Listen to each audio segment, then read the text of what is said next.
आज से हमने economic survey and budget start करना है हिमाचल का। तो इसके जो हमारी जो बुकलेट है इकोनॉमिक सर्वे की, उसी के अकॉर्डिंगली कराऊंगा मैं। और अगर आप चाहो तो 7 ओरिजिनली पढ़ सकते हो, ठीक है। बट अगर आप एक बार उस बुक को अच्छी तरह से पढ़ो, प्रीलिम्स के लिए बहुत सफिशिएंट है वो, इवन मेंस के लिए भी है ना।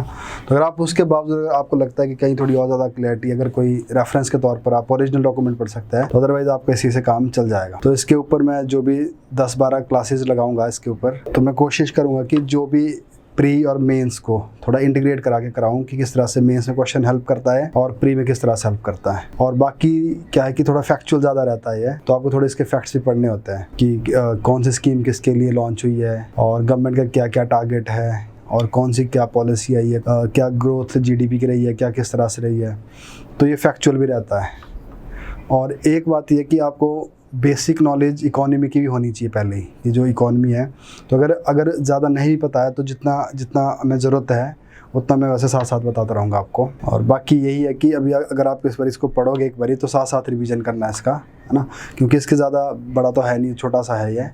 तो अगर इतने छोटे छोटे चैप्टर्स है, अगर आप इनको एक तो करने के बाद, जो क्लास करने के बाद या तो उसके बाद अगर आप इसको आधा घंटा भी लगाओगे तो काफ़ी हो जाता है इसके लिए। और जो क्वेश्चन की बात, प्रीलिम्स में कभी देखो इसमें से 6-7 क्वेश्चन भी आए हुए हैं और 2-3-4 क्वेश्चन तो जनरली आते रहते हैं, हाँ। तो पीछे कुछ साल पहले इसमें 7-8 8-8 क्वेश्चन भी आए हुए हैं, हाँ। तो वो बहुत बड़ा डिफरेंस क्रिएट कर देता है इकोनॉमिक सर्वे। और उसके बाद अगर मेंस की बात, तो मेंस में क्या है कि जो हमारा पेपर 2 और पेपर 3 है वो काफ़ी हद तक इकोनॉमिक सर्वे से है, काफ़ी हद तक। तो जो भी आपने उसके अंदर करंट डालना है कि गवर्नमेंट की क्या अभी पोजीशन है, क्या सरकार कर रही है, वो सारा इसमें से कवर हो जाता है। चाहे गवर्नेंस वाला पार्ट है, चाहे इकोनॉमी वाला पार्ट है, और चाहे कोई सोशल स्कीम वाला पार्ट है, तो ये सारी चीज़ें क्या है कि इसमें से हो जाती है कवर। तो उसके अकॉर्डिंगली हम इसको करने की कोशिश करेंगे, ठीक है जी। और बाकी आप एक बार सिलेबस अपना देख लेना, मेंस वाला पेपर 2 और पेपर 3 का, तो किस तरह से सिलेबस है और उस सिलेबस के साथ इसको मैच करते रहना। तो ओवरव्यू ऑफ हिमाचल इकोनॉमी का एक ओवरव्यू सा है। अब वैसे इंडिया का भी है, पर इंडिया का मैं इसमें छोड़ रहा हूँ। आपकी जो बुक है उसके अंदर इंडिया का भी दे रखा है, पर इंडिया का मैं इसमें नहीं लेके आ रहा हूँ।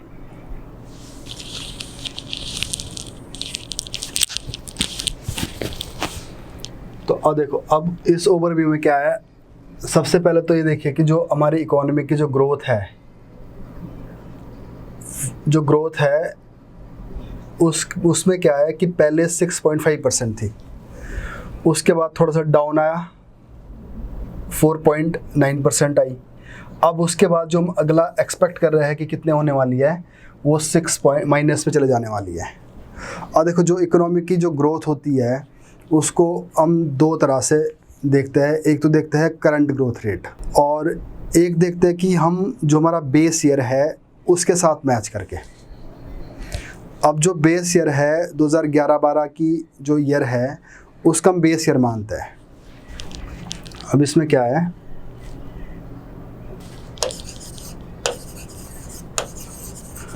थोड़ा सा ये एक बार समझ लेना आप। एक होता है कांस्टेंट, एक होता है करंट। अब जो कांस्टेंट वाला है उसमें क्या देखते हैं हम, बेस ईयर, और जो कि बेस ईयर क्या 2011 और 12 की है। और जो करंट वाली है उसमें हम ये समझ लीजिए ईयरली देखते हैं। और देखो, बेस ईयर में से हम क्या एक चीज़ निकालते हैं बाहर, इन्फ्लेशन।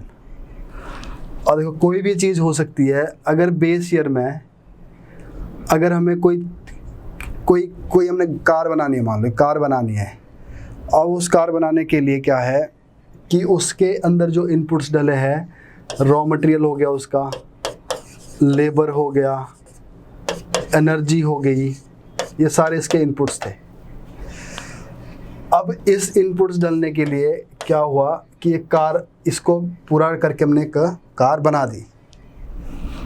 अब ये कार उस टाइम 2011-12 में पड़ी थी 100 रुपये की, 100 रुपीज़ की। और अगली बारी भी क्या हुआ, अब इस टाइम हम कहाँ पे एंटर हो रखे हैं, 2019-20 में हम। तो 2021 में भी हमने एक ही कार बनाई। बट उतनी देर में क्या हो गया, जो ये इनपुट की जो कॉस्ट थी, रॉ मटेरियल भी महंगा हो गया, लेबर भी महंगी हो गई और एनर्जी भी महंगी हो गई। तो इस टाइम जो ये कार मैंने बनाई थी ये 100 रुपये की थी उस टाइम, और आज मैं जो कार बना रहा हूँ वो है 150 रुपये की। तो इसका मतलब ये हुआ, अब मेरे पास जो कार पड़ी है मेरे गोडाउन में, तो उस टाइम 100 रुपये की थी, तो इस टाइम 100 रुपीज़ वैल्यू थी। आज वो 150 की 150 रुपये वैल्यू हो गई उसकी। तो अब इसके बीच में अगर हम ग्रोथ देखेगा ना, जो एक्चुअल में ग्रोथ कुछ भी नहीं है। कार तब भी एक थी, अब भी एक है। तो इसका मतलब ये हुआ कि जो ग्रोथ तो है ज़ीरो, पर अगर हम जो काउंट कर रहे हैं, काउंटिंग में भले ही आ रही है कि 50 रुपीज़ बढ़ा है इसका। तो अब अगर हम इसको बेस ईयर के साथ मैच करेंगे तो बेस ईयर से ये निकलेगा कि इसमें से कार एक ही बनी है। तो जो आपके पास 50 रुपीज़ आप एक्स्ट्रा दिखा रहे हो वो कुछ नहीं है, वो सिर्फ इन्फ्लेशन है। तो बेस ईयर का सीधा सीधा मतलब ये है कि इसमें से हमने क्या कर दिया, इन्फ्लेशन बार कर दिया। तो जब हम इन्फ्लेशन बार करेंगे तो इसका मतलब क्या हुआ, अब अगर हम इसको बिना इन्फ्लेशन को बीच में रख के ही देखेंगे, अगर इन्फ्लेशन को बीच में रख के ही देखेंगे हम, तो हमारी 50 रुपीज़ की बढ़ोतरी दिखेगी। बट अगर हम इन्फ्लेशन को बाहर कर देंगे, इन्फ्लेशन का मतलब क्या होगा, कॉस्ट बढ़ी है किसी चीज़ की, अगर हम इन्फ्लेशन को बाहर करेंगे तो क्या हो जाएगा, तो ग्रोथ ज़ीरो दिखेगी यहाँ पे। तो बराबर हो गया इस time. Due to some network issues I join late, please repeat from starting से यही करवा रहा हूँ मैं, कुछ ज़्यादा नहीं करवा रहा हूँ, इससे बेस ईयर की बात कर रहा हूँ बस। तो अब देखो, तो अब क्वेश्चन, हाँ जी, जो आपकी मतलब जिसके पास बुकलेट ना हो इकोनॉमिक सर्विस, उसको पीडीएफ मिल जाएगा इसका? देखो पता क्या, जिसके पास ऐसा ना, एक्चुअली हम पीडीएफ में भी हम दे नहीं रहे। पीडीएफ देने का आप समझ सकते हो ना क्या नुकसान हो जाता है, कि वो फिर सर्कुलेट हो जाती है। तो हमने वैसे ही पीडीएफ जो एक्चुअल में जैसे गूगल पे इसका जो मिलता है ना, जैसे हिमाचल प्रदेश का, वो सेम उसको डाउनलोड करके? नहीं, वो ऐसा है ना, देखो हम दे देंगे, हम आपको पीडीएफ दे दे, कुछ ना कुछ निकाल के सोल्यूशन है, जिसके पास नहीं है। बस फ़र्क इतना है कि जो सरकार का डॉक्यूमेंट है ना ओरिजिनल वाला, वो है कम से कम 200 पेज का, ठीक है। हाँ जी सर। जो हमारा है वो ना कितना का 70 कुछ ऐसे पेज का है। तो ये है, हाँ जी। तो इस तरह से हम इकोनॉमी को देखते हैं। तो बेस ईयर के साथ जब हम अपनी किसी भी कोई भी चीज़ देख रहे हैं, चाहे पर कैपिटा इनकम देख रहे हैं, चाहे जीडीपी ग्रोथ देख रहे हैं, तो जब बेस ईयर के साथ देखते हैं तो उसमें से हम क्या करते हैं, इन्फ्लेशन को बाहर निकाल देते हैं। और जो करंट वाला है उसमें इन्फ्लेशन को बाहर नहीं निकालते हैं। तो होता क्या है, बेसिकली जो हमारी इकोनॉमिक ग्रोथ है वो करंट प्राइस पे तो बड़ी दिखती है, ज़्यादा दिखती है। बट अगर आप उसको कांस्टेंट प्राइस पे देखें, कांस्टेंट प्राइस का मतलब है कि कांस्टेंट है, वो बेस ईयर के साथ रिलेट है, तो उसमें क्या होती है, जीडीपी कम दिखती होती है, उसमें जीडीपी कम दिखेगी। तो अब देखो, तो इसमें दो तरह की बात हो रही है यहाँ पे। अब जैसे इंडिया का जो बजट होता है वैसे ही यहाँ पे भी होता है। देखो, तो यहाँ पे क्या है कि वैसे पहले यहाँ समझना आप कि 2018-19 की में बजट निकला होगा। अब जो 2018-19 का जो बजट हुआ होगा, तो इसमें जो हमने टारगेट रखा था, किसके लिए रखेगा हम टारगेट, आने वाले साल के लिए, 19 और 20 के लिए। कि अब देखो, अगर मान लो मैं आज अपना बजट बनाता हूँ, तो आज अपना बजट बना के क्या करूँगा मैं, कि अगर मेरी जो ये साल है 20 वाली साल है, तो अब अगला जो मेरा बजट होगा अगले साल के लिए होगा कि नेक्स्ट ईयर मुझे क्या करना है। मान लो मैंने अपना बजट बना दिया, कि मैंने बजट बना दिया कि जो आने वाला साल होगा 22 वाला होगा, अभी मैं 21 में हूँ, तो अगर जो मेरा 22 वाला साल होगा उसमें मेरी इतनी इनकम होगी और इतने मेरे एक्सपेंडिचर्स होंगे। तो वो बजट बनेगा कब, 2021 के मार्च अप्रैल में। तो फरवरी और मार्च वाला जो महीना होता है उस टाइम बजट बनेगा। तो उस बजट में मैं ये कोशिश करूँगा कि ये जो साल है, कि इस साल में ये सारा कुछ करूँगा मैं, इतना मेरा अर्निंग होगा, इतना मेरा एक्सपेंडिचर होगा 2021 में। और उसका असल में पता कब लगेगा, 2022 में। क्या सच में मैंने इतना खर्च किया है और सच में क्या मैंने इतना अर्न किया है। तो जो बजट वाला ईयर होता है, तो ये बजट होगा, जो इस साल वाला बजट होगा, वो 21 और 22 का बजट होगा। 21 में तो मैं सारा कुछ कैलकुलेट कर रहा हूँ। 21 में मैंने टारगेट रख लिया कि मेरी 1000 रुपये इनकम होगी, 1000 रुपये मेरी एक्सपेंडिचर होगी, और वो पूरे साल चलता रहेगा। और जो मेरे पास इनकम दिखेगी तो वो अल्टीमेटली कब दिखेगी? 2022 में। और 2022 में मुझे इनकम भी दिखेगी और मेरे को जो एक्सपेंडिचर्स है वो भी दिख जाएगी 2022 तक पहुँचते पहुँचते। तो अब इसलिए अब मैं क्या करूँगा कि अब जनवरी में मैंने बजट बनाया था, जनवरी फरवरी में बजट बनाया था, और बीच में कोरोना टाइम बहुत ज़्यादा बढ़ गया। या तो कोरोना बढ़ेगा, किसी साल मानसून ज़्यादा आ जाता है, किसी साल मानसून कम हो जाता है, क्योंकि ये सारी बातें कब होती है? उस बजट को बनाने के बाद में। या तो कई बार मानसून बहुत बढ़िया हो गया तो जो मैंने 1000 रुपये का टारगेट रखा था तो हो सके कि वो बढ़ भी जाएगा। तो इसलिए क्या करेगा, हम उस बजट को रिवाइज़ भी करते हैं। तो कम से कम 2 बार रिवाइज़ कर लेता है, 1 बार ही कर लेंगे, 2 बार ही कर लेंगे। तो जो रिवाइज्ड बजट होगा वो ऊपर नीचे भी हो सकता है। कि अब देखो, मार्च में मैंने बजट का जो ड्राफ्ट तैयार किया उसके अंदर मैंने देखा कि मेरी इनकम 1000 रुपये होने वाली है, बट पता चला कि मार्च के बाद एकदम से कोविड था, वो कोविड बढ़ गया और मॉनसून भी सही से नहीं आया। तो अब मेरे को क्या करना पड़ेगा, वो 1000 रुपये का जो मैंने टारगेट रखा था उसको कम करना पड़ेगा। अब मैं क्या टारगेट रखूँगा, उसको कम कर दूंगा कि इतना तो नहीं अचीव हो पाएगा मुझसे। तो इस तरह से हम पूरी इकोनॉमी को इस तरह से रिवाइज भी करता है, तो जो अगली बार दिखेगा। तो जो असल में हमने जो अटेन किया, जो हमें मिला, उसको क्या करेगा, हम पिछले साल से हम कंपेयर करेंगे, और जो वो कंपैरिजन जो निकलेगा वो उसका जो ग्रोथ रेट है वो बन जाएगा कि कितना हमने ग्रो किया है। तो अगर मैं पिछली बारी मेरे पास एंड में 100 रुपये मिला और इस बारी मेरे को 120 मिल गया, तो ये 20 क्या आ गया, ग्रोथ आ गया। अब जो आने वाला जो टाइम है, तो अभी इसमें क्या मिल गया मेरे को, देखो 3 चीज़ें हुई है इसमें। अगर आप देखोगे, नहीं समझ आएगा तो आप पूछ लेना। जितना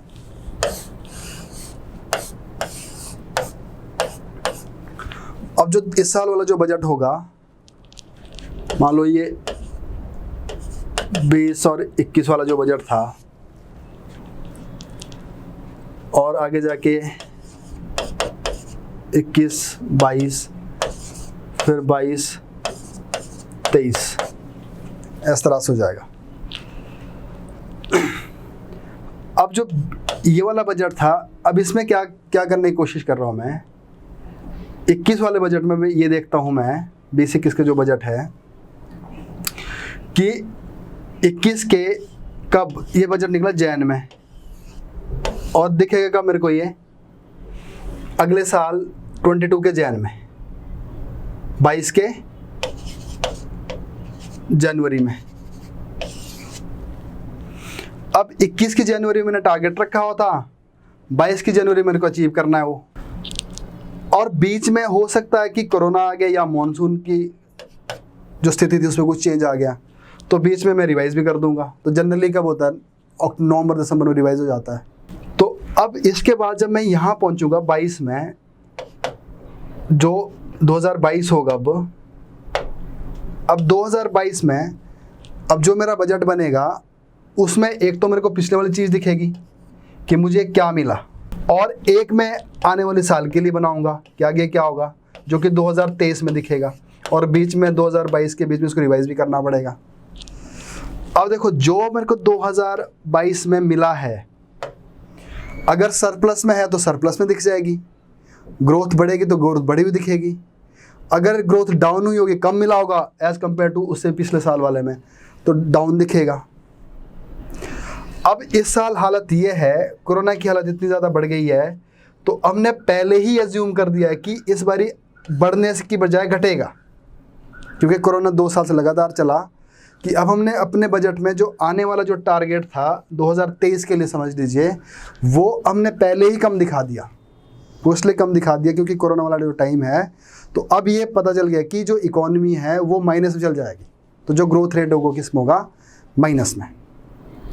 और माइनस में आने के लिए क्या है, कोरोना।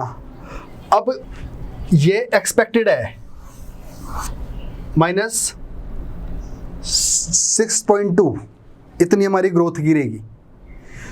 और ये कब दिखेगा, जो 2020 और 21 का जो बजट है, और ये दिखेगा कब, ये आगे जाके 2022 और 23 में।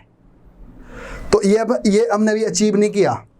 -6.2 वाला ये हमने मान के चले हुए कि हम ये स्थिति होगी हमारी, बट असल में हमारा जो अभी ग्रोथ रेट हमारे पास मिला है, जो हम अचीव कर चुके हैं, असल में था वो पिछले साल का दिखता है इस बारी में, और वो कितना है 4.9%, और उससे पहले कितना था 6.5%। तो अब आपके सामने प्रीलिम्स में क्वेश्चन बनता है। प्रीलिम्स में क्या मेंस में क्वेश्चन पूछ लेते हैं वो कि बताइए किस तरह के क्या है 1-2 साल का पीछे। तो देखो अब 2018-19 में ग्रोथ रेट था 6.5%, सब कुछ नॉर्मल चल रहा था, कोविड का कुछ था नहीं किस्सा। और उसके बाद 2019-20 में क्या हुआ, आधे साल के बाद फिर कोविड वाली स्थिति आने लगी, फिर हमें रिवाइज भी करनी पड़ी चीज़ों को, फिर 5 से 6.5 से कहाँ पहुँच गया 4.9% के ऊपर। और जो अब हमने जो टारगेट रखा हुआ है, टारगेट क्या रखा हुआ है कि मतलब अपना पता है कि ये होने वाला है, तो जो आने वाला जो है वो कितना हो जाएगा -6.2। अब एक्चुअल में ये होता है या नहीं होता है, माइनस से भी क्या पता नीचे जाता है, 6 से भी नीचे जाता है, तो वो अगले साल दिखेगा वो।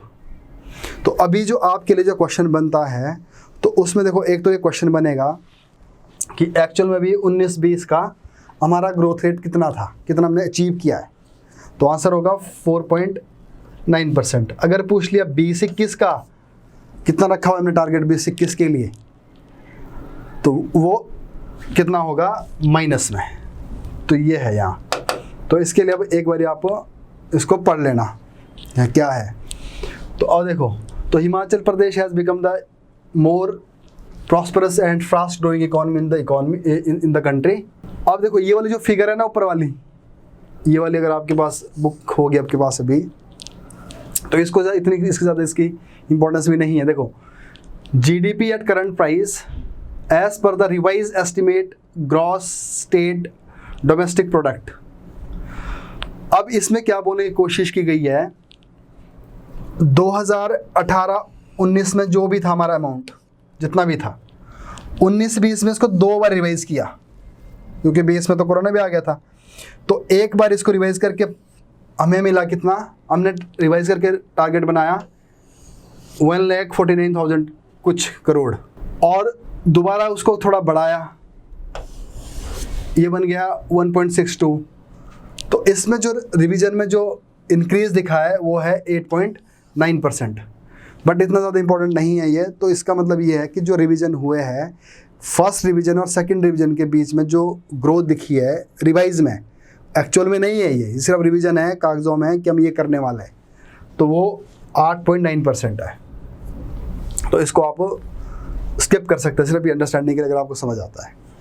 अब नीचे वाला है GDP eight constant price is estimated, ये जो फिगर है वाला छोड़ दो, registered a growth rate of 4.9%, जो तुम्हारे पास आ चुकी है दैट इज 4.9%, और इससे पहले कितनी थी 6.5%। तो प्रीवियस ईयर की 6.5% थी और इस ईयर की ये वाली है, और आने वाले ईयर के लिए हमने ये रखा हुआ है। तो ये 3 फिगर आपको इस तरह से पता होना चाहिए। अगर पूछना है तो आप पूछ लो यहाँ पे, क्योंकि थोड़ा इकोनॉमी वाला है ये सारा, तो मैं जितना शॉर्टकट करके बता सकता तो बता रहा हूँ। तो अगर कुछ जानना है तो आप पूछ सकते हैं। आप देखो 8 पॉइंट ये वाला कुछ नहीं है, ये सिर्फ ये बताने की कोशिश की गई है इसमें, क्योंकि जो हमारा प्रीवियस ईयर का जो टारगेट रखा हुआ था, देखो अगर पहले मैंने रखा टारगेट कि हमने 100 रुपये अर्न करना है, फिर क्या कर दिया, रिवाइज कर दिया, बीच में इसको रिवाइज करके बना दिया, नहीं अच्छी हालत है कि 150 हो जाएगा, फिर आगे लगा नहीं और बढ़िया हो सकता है 160 कर दिया। इसके बीच में जो एक गैप है, ये जो बड़ा हुआ दिखा है वो 8 पॉइंट कुछ % है। वो सिर्फ तब है अगर आप इसको पूरा समझने की कोशिश करते हो कि क्या है ये बढ़ने वाला, अदरवाइज ना आपको मेंस में लिखने की जरूरत पड़ेगी इसको, ना ही प्री में ऐसा कुछ आने वाला, सिर्फ ये बताया हुआ है यहाँ पे, है ना। तो उसके लिए क्या है कि आपको थोड़ी इकोनॉमी का पता होना चाहिए कि जो 3 साल हम इकट्ठे काउंट करते हैं, इसीलिए देखना जो बजट होता है वो किस तरह से होता है। तो अभी जो बजट है उसमें 2 साल इकट्ठे लगते होते हैं, 19-20 का, फिर 20-21 का अलग से होगा, 21-22 का अलग से होगा, तो इस तरह से होता है। तो उसमें बीच में क्या होता है, हर बार रिवीजन होती है, हर बार रिवाइज करते हैं बजट को, ठीक है, बीच में रिवाइज कर देते हैं कि जो हमने टारगेट रखा था आने वाले साल के लिए उसमें बीच में रिवीजन करना होता है ना। तो रिवाइज करने के बाद कितना बढ़ा है कितना कम हुआ है, तो उसको लेकर है, ठीक है। तो और ये भी मैं बता रहा हूँ साथ साथ में, तो इतना ज़रूरी भी नहीं है अगर आपको नहीं भी ये आता है, पर यहाँ ये पता होना चाहिए। तो कांस्टेंट प्राइस हमारी जो जीडीपी है वो किस तरफ जा रही है। The increase in total state domestic product at constant price is mainly attributed to, अब इसमें जो चीज़ें बढ़ी है इसमें, तो देखो अब ये प्री में क्वेश्चन क्या बनेगा कि आपको इसमें से ऑप्शन दे देंगे कि अगर इनको एरियाज़ को अलग अलग करके देखा जाए तो कौन से ऐसे एरियाज है जहाँ पे इनका ग्रोथ बढ़ी है और कौन सा ऐसा एरिया जहाँ पे ग्रोथ नेगेटिव में गई है। तो अब देखोगे यहाँ पे कम्युनिटी एंड पर्सनल सर्विसेज में 15% बढ़ी है, तो सबसे ज़्यादा इस पे बढ़ी है कम्युनिटी एंड पर्सनल सर्विसेज में। दूसरा अब सेकंड नंबर में आता है यहाँ पे ट्रांसपोर्ट एंड ट्रेड, इसमें भी ग्रोथ बढ़ी है। और देखो फर्स्ट एंड सेकंड याद रख लो कि फर्स्ट किस में है, कम्युनिटी एंड पर्सनल सर्विसेज, और सेकंड में क्या आ गया, ट्रेड वाला। और अब ये देखना है कि कौन सा एक ऐसा एरिया है जहाँ पे नेगेटिव ही रहा है। तो नेगेटिव किस पे रहा है, electricity, gas and water supply. तो इससे जो हमारी अर्निंग होती है उसमें कमी आई है, तो ये नेगेटिव में रहा है। तो ऐसे कई बार प्रीलिम्स में कुछ क्वेश्चन पूछ लेता है, ये 4 ऑप्शन देखें कि इनमें से कौन सा ऐसा एरिया था कि जो नेगेटिव में चला गया था, है ना। तो इसके लिए ये ज़रूरी है ना। बाकी जो अभी तो एक ओवरव्यू वाला चैप्टर है, आगे जो एक इकोनॉमी वाला चैप्टर आता है जीडीपी वाला, थोड़ा उसमें और हम थोड़ा इसको डिटेल में करेंगे कि कैसे आगे पीछे हुई है। अभी सिर्फ ये ओवरव्यू वाला एक फर्स्ट चैप्टर है, ठीक है ना। और देखो, और ये वाला जो क्वेश्चन है यहाँ पे, किस सेक्टर का कितना कंट्रीब्यूशन है। और देखो 3 सेक्टर होते हैं हमारे, primary sector, secondary sector and tertiary sector. और देखो प्राइमरी सेक्टर तो उसको बोलेगा हम जो कोई चीज़ हमें वहीं से मिली है, नेचर से मिली है मान लो, और उसके बाद हम उसके ऊपर एनर्जी लगाते हैं, लेबर लगाते हैं, तो कुछ मैन्युफैक्चरिंग हो जाती है। अब जैसे मान लो वीट है, अब वीट क्या है, एग्रीकल्चर का पार्ट बनता है, प्राइमरी में आता है। अब उस वीट को जब निकाल के उसको किसी फैक्ट्री में लेके जाके उसकी ब्रेड बना दी, तो उसके ऊपर प्रॉपर एनर्जी लग गई, लेबर लग गई, उसकी मैन्युफैक्चरिंग हो गई, तो वो सेकेंडरी में आ गया। और अब एक आदमी को ये वीट खरीदना है या ये ब्रेड खरीदनी है, अपनी दुकान में लेके जाना है, तो उसको खरीदने के लिए लोन लेना है। और लोन कहाँ से लेगा, बैंक से लेगा, तो बैंकिंग सर्विस आ गई, सर्विस सेक्टर आ गया। उसके बाद उस प्रोडक्ट को अपनी दुकान तक ले जाएगा, ट्रांसपोर्टेशन से ले जाएगा, वो भी सर्विस में आ गया। और उसके बाद जो उसकी अर्निंग हुई, कमाई हुई, उसको लेके कहीं घूमने चला गया, तो वो भी सर्विस में आ गया, टूरिज्म आ गया।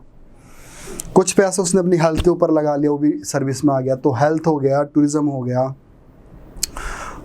और ट्रांसपोर्टेशन हो गया, बैंकिंग हो गया, इंश्योरेंस हो गया, ये सारा आ गया सर्विस सेक्टर में।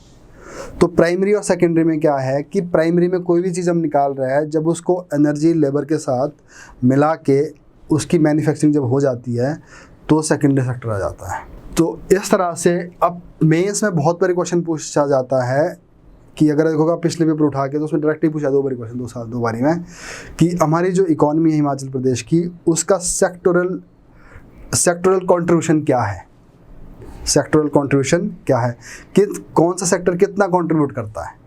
तो प्राइमरी कितना करता है, सेकेंडरी कितना करता है, टर्शरी कितना करता है। एक तो ये क्वेश्चन बनता है। देखो साथ साथ में आप क्वेश्चन लिखते रहना कि क्या क्वेश्चन बनते हैं ऐसे मेंस के लिए।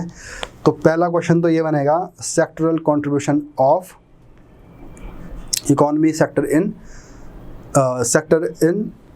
हिमाचल, ठीक है, ये क्वेश्चन पूछा हुआ है।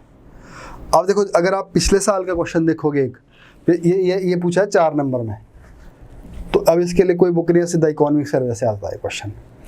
और एक क्वेश्चन पिछले साल पूछा है कि Indian economy is shifting from agriculture to industry and service sector.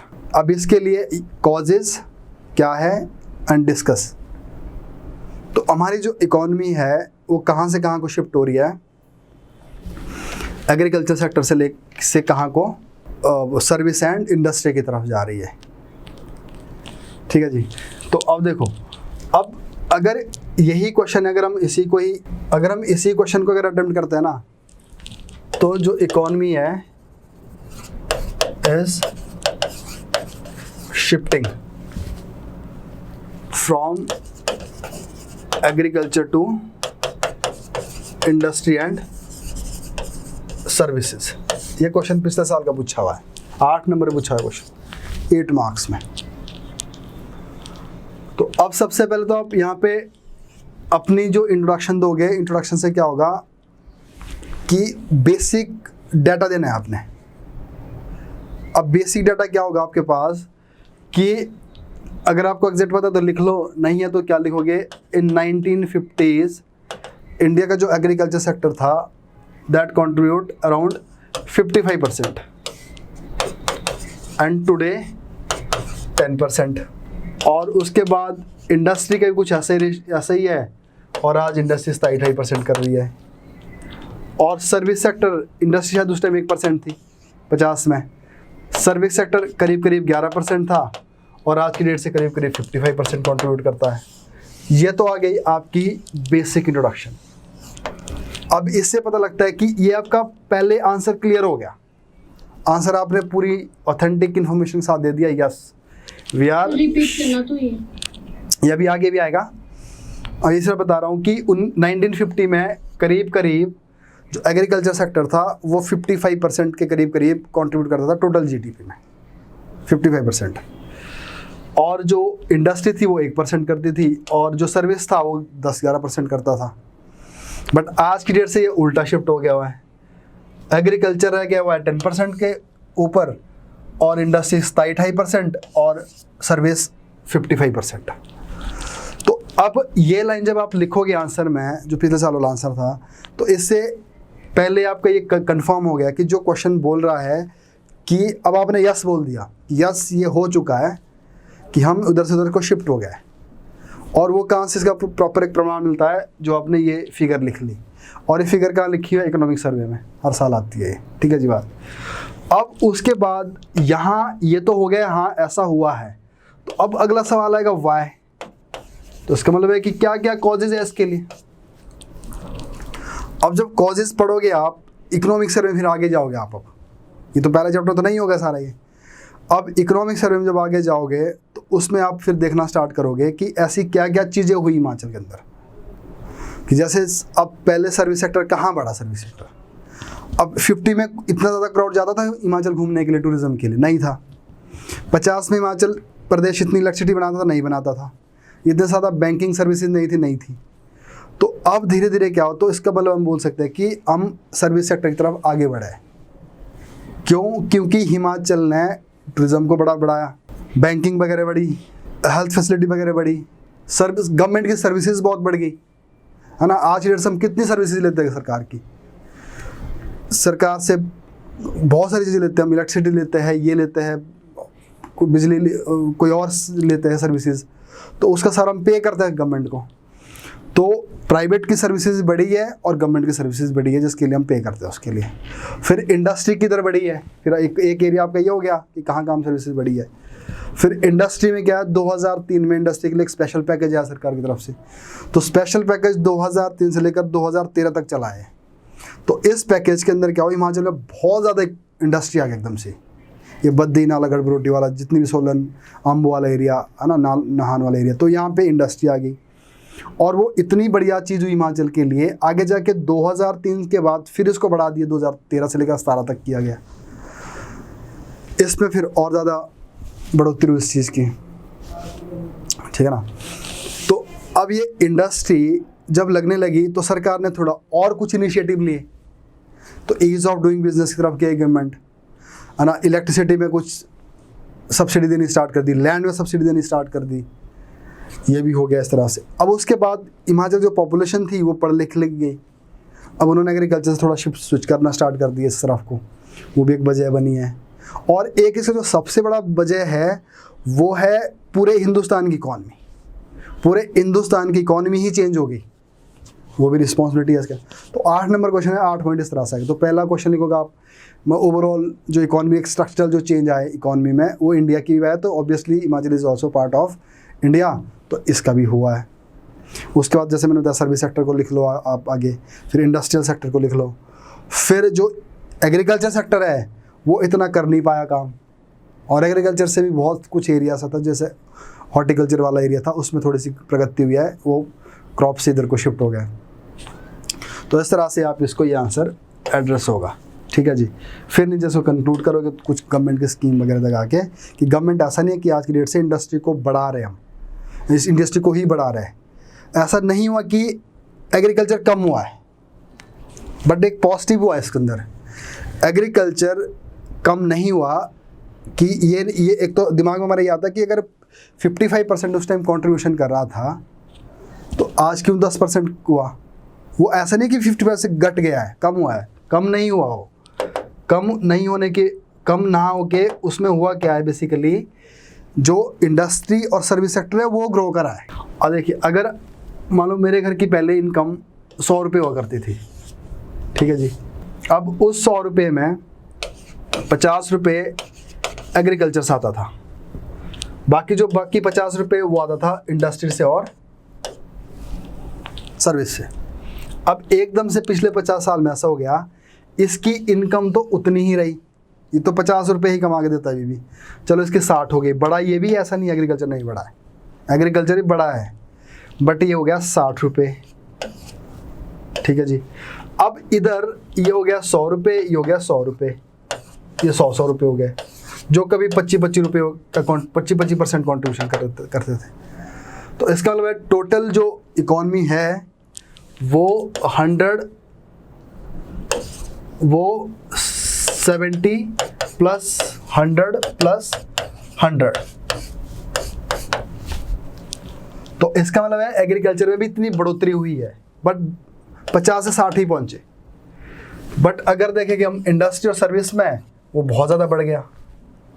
तो इसका मतलब ये भी नहीं है कि एग्रीकल्चर में हमने ग्रोथ नहीं की, तो एग्रीकल्चर में काफ़ी ग्रोथ की है, हॉर्टिकल्चर वगैरह वगैरह सब में किया है, बट जब इसको इकट्ठा करा तो देखा कि उधर बढ़ गया।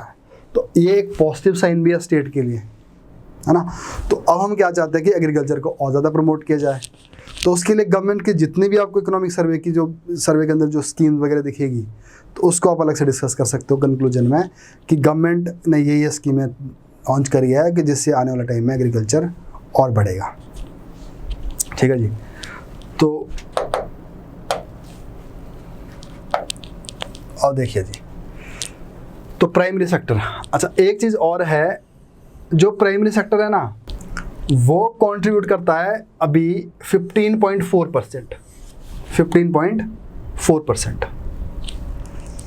अब प्राइमरी सेक्टर के अंदर एग्रीकल्चर है, अगर हम सिर्फ एग्रीकल्चर की बात करें वो कंट्रीब्यूट करता है करीब 10%। अब आगे देखना जब आप पढ़ोगे तो आपको कहीं लिखा होगा एग्रीकल्चर कंट्रीब्यूट 10%, कभी लिखा होगा प्राइमरी सेक्टर। तो जहाँ पे अकेले एग्रीकल्चर होगा सिर्फ वो एग्रीकल्चर ही है, जहाँ प्राइमरी होगा वहाँ पे एग्रीकल्चर अदर भी आता है प्राइमरी में कई बार। अब जैसे मान लो माइनिंग है, माइनिंग हो गई, छोटे मोटे लेवल पर फॉरेस्ट्री हो गई। तो माइनिंग क्या होता है कि जब तक वो माइनिंग जब तक उसमें पड़ी है, वो माइन में पड़ी हुई है, उसको निकाला और जब हम उसको आगे लेके जाते हैं उसके ऊपर जब उसके ऊपर कुछ मैन्युफैक्चरिंग हो जाती है तो वो सेकेंडरी बन जाता है। तो जब तक वो सिंपल माइनिंग है, जब तक हम उसको निकाला, जैसे गेहूँ काट के निकाला है वैसे हमने माइनिंग निकाल दिया, जब तक उसको बनाया नहीं उसको माइंस का, तो वो भी प्राइमरी में आता है। तो बड़ा छोटा सा डिफरेंस होता है कि माइनिंग वाला लोहा कब प्राइमरी है और किस टाइम लोहा आगे जाके सेकेंडरी में आ गया। तो इसलिए इसमें भी कंफ्यूज नहीं होना कि प्राइमरी एक बड़ा एरिया है और एग्रीकल्चर उसका सबसे बड़ा पार्ट है। तो प्राइमरी के अंदर जो सबसे बड़ा पार्ट है दैट इज़ एग्रीकल्चर। तो इसलिए जो प्राइमरी सेक्टर है वो एग्रीकल्चर नहीं है टोटली, तो प्राइमरी में और भी आता है। तो अब हम सिर्फ यहाँ मैं एग्रीकल्चर की बात नहीं कर रहा हूँ, वहाँ पे क्या कर रहा हूँ प्राइमरी सेक्टर की बात कर रहा हूँ। तो इसको देखना, तो ये आ गया अभी, तो इसको रहने दो। तो ये प्राइमरी है, ठीक है जी। तो primary sector has shown positive growth, तो ऐसे कुछ बढ़ रही है। अब उसके बाद है फूड ग्रेन प्रोडक्शन। और देखो अब आपके सिलेबस में क्या है, एक और टॉपिक है, वो है क्रॉप या एग्रीकल्चर डाइवर्सिफिकेशन। Agriculture diversification. अब एग्रीकल्चर डाइवर्सिफिकेशन का मतलब क्या है कि जो हमारी जो ट्रेडिशनल एंड कन्वेंशनल जो क्रॉप्स थी उनको छोड़ के हम क्या कर रहे हैं, नई नई क्रॉप ढूंढ रहे हैं। और उसके पीछे मकसद क्या है, लोगों की पर कैपिटा इनकम को बढ़ाना, इकोनॉमी को बढ़ाना। तो इसका मतलब यह है कि क्रॉप डाइवर्सिफिकेशन या एग्रीकल्चर डाइवर्सिफिकेशन बुरी चीज़ नहीं है, वो ज़रूरी है। तो अब जैसे अगर पूरा हिमाचल है जहाँ पे एप्पल प्रोडक्शन होता है, अगर वो पूरे कन्वेंशनल में ही लगे रहते पहले से, वो वही गेहूँ चावल उगाते रहते उसके ऊपर, तो शायद इतनी इनकम ना बढ़ती। तो अब क्या कर दिया, किसी ने उसके ऊपर एप्पल लगा दिया, किसी ने कुछ और फ्रूट लगा दिए, किसी ने मशरूम लगा दिया, किसी ने क्या लगा दिया। तो अब ये धीरे धीरे क्या है, हम क्रॉप डाइवर्सिफिकेशन की तरफ भी जा रहे हैं और जिससे इनकम बढ़ रही है। तो अब ध्यान पे फिर से यही बात रखना कि एग्रीकल्चर में हिमाचल नीचे नहीं आया बल्कि ऊपर ही बढ़ा है। बट हुआ क्या है, साथ साथ में इंडस्ट्री और सर्विस सेक्टर भी और ज़्यादा बढ़ा है। तो अब इस क्रॉप डाइवर्सिफिकेशन के अंदर, तो अगर आपको ऐसा क्वेश्चन आता है कि right a short note on या क्रॉप डाइवर्सिफिकेशन, है ना, तो अब देखो इधर से ये पॉइंट आपको निकलने स्टार्ट हो जाते हैं। तो अब देखो जैसे अब सिंपली अगर फ्रूट ग्रेन प्रोडक्शन है डिक्रीज हुई है, फिगर आप खुद देख लेना, डिक्रीज हुई है मॉडल लेवल पर अगर हम जो अनाज उगाते हैं। बट अगर और चीज़ देखोगे, अब देखो फ्रूट प्रोडक्शन इंक्रीज हुई है, हर साल ऐसा चल रहा है ट्रेंड। तो अगर ये जो फूड प्रोडक्शन है ये डिक्रीज हो रही है और फ्रूट हो गया, एंसिलरी हॉर्टिकल्चर हो गया और हमारा जो बेसिक कल्चर होता है फिशिंग वगैरह हो रहा है, अगर वो सब कुछ बढ़ रहा है तो इसका मतलब है हम कहाँ को जा रहे हैं, क्रॉप डाइवर्सिफिकेशन। और क्रॉप डाइवर्सिफिकेशन में जो सबसे बड़ा इसका जो तरीका है वो है कैश क्रॉप। अब कैश क्रॉप बढ़ेगी तो लोगों की पर कैपिटा इनकम बढ़ जाएगी। बट इस क्रॉप डाइवर्सिफिकेशन का एक चैलेंज भी इसके साथ। अब चैलेंज कहाँ आएगा, एक तो बायोडाइवर्सिटी का लॉस है। अब कई बार क्या होता है, क्रॉप डाइवर्सिफिकेशन के चक्कर में वहाँ पे एक होता है ना मोनोकल्चर आ जाता है, जैसे एप्पल ही एप्पल उगा रहे सारे। अब जहाँ पे एप्पल के प्लांट लगे हुए हैं, अगर वहाँ एप्पल ना होता, जंगल होता, कुछ और क्रॉप होती, तो कोई 50, 100, 200 तरह के होती वहाँ पे डाइवर्सिटी। बट अब एक ही चीज़ है वहाँ पे एप्पल। अब उस एप्पल के नज़दीक कोई और झाड़ी उगती है या कोई ग्रास उगती है, उसको लोग उखाड़ के फेंक देते हैं, तो बायोडाइवर्सिटी लॉस हो जाता है ना। इन्वायरमेंटल प्रॉब्लम भी हो जाती है अगर उसको रेगुलेटेड मैनर में उसका ना किया जाए, है ना। तो अब जब आप पढ़ रहे होने से तो ऐसी चीज़ें आपको समझ नहीं आ रही है ना, कि क्रॉप डाइवर्सिफिकेशन होती क्या है, कहाँ तक ये ज़रूरी है। अब हर चीज़, हर एक चीज़ एक लेवल तक ही ज़रूरी है। चाहे कोई भी चीज़ ले लो, आप कोई भी चीज़ ले लो दुनिया की, तो वो एक लेवल पर अच्छी है, एक लेवल के बाद वो ख़राब है। मान लो जैसे मॉडर्निटी है, तो हमें मॉडर्निटी चाहिए, तो मॉडर्निटी भी एक लेवल तक अच्छी है। एक लेवल के बाद अगर हम मॉडर्निटी की तरफ जाएंगे तो भी ख़राब है। अब कोई लोग बोलते हैं कि नहीं हमें तो बड़ा ट्रेडिशनल होना चाहिए। अब ट्रेडिशनल होना भी एक लेवल तक अच्छा लगता है, उस एक लेवल के बाद तो गलत चीज़ हो जाती है, फिर वो एक्सट्रीमिज़म बन जाता है। तो वैसे नेचर के साथ है। तो यहाँ पे तो ये चीज़ साथ साथ आपको समझनी है। तो अब प्राइमरी जो सेक्टर है भले कंट्रीब्यूशन अच्छा कर रहा है, तो फूड प्रोडक्शन इंक्रीज़ हुई है, ग्रेन की कम हुई है ना। अब कई बार ऐसे पूछ लेते हैं कि इतना परसेंट बढ़ा है, कितना परसेंट कम हुआ है, तो ये देख लेना। The food production during 2020-21 increase कितनी हुई है, इंक्रीज जो हुई है 4.82 लाख मीट्रिक टन। और आगे जब हम एग्रीकल्चर चैप्टर पढ़ेंगे ना, उसमें और पढ़ेंगे इसको अच्छी तरह से। ऐसा प्री में क्वेश्चन भी आता है। अब प्री में क्वेश्चन क्या आता है कि हमारी जो टोटल जो लैंड है वो कितनी फ्रूट के लिए है, और उसमें से कितना एप्पल है, ये क्वेश्चन बहुत बार पूछा गया है ना। तो एग्रीकल्चर वाला चैप्टर में आ जाएगा ये। Sir now Himachal working is natural farming, SPNF Subhash Palekar natural farming schemes working to make Himachal Pradesh the farming state. Sir how it will impact the crop diversity और एग्रीकल्चर। देखो ना, नेचुरल फार्मिंग का मतलब क्या है कि नेचुरल फार्मिंग ये नहीं बोलते कि आप क्रॉप डाइवर्सिफिकेशन को रोक दो, है ना। तो एप्पल लगाओ जितने मर्जी लगाना है, बट ऑर्गेनिक यूज़ करो, है ना। जीरो बजट जो स्कीम है, तो जीरो बजट में क्या है, केमिकल नहीं यूज़ करने। तो उसका जो असर है ना, डाइवर्सिफिकेशन तो होती रहेगी, बट थोड़ा सा उसमें यह है कि उसमें सस्टेनेबल तरीके से होगा। वो उसमें क्या होगा कि जो प्रोडक्शन है वो थोड़ी कम हो जाएगी, प्रोडक्शन कम बढ़ेगी, थोड़ा सा लोगों की जो पर कैपिटा इनकम है उसके भी असर पड़ जाएगा, और इन्वायरमेंटली और सस्टेनेबल लेवल पर वो सही चीज़ है ना। तो क्रॉप डाइवर्सिफिकेशन और ये साथ साथ चलती रहती है नेचुरल फार्मिंग, है ना। तो अब देखो कि की इंडिकेटर्स क्या है जी यहाँ पे इस टाइम। तो अब देखो GDP, तो ये 8.9% हो गया 4। अब देखो कांस्टेंट प्राइस 8.9% हो गया, क्योंकि इसको बेस ईयर के साथ नहीं देखते हम कांस्टेंट प्राइस।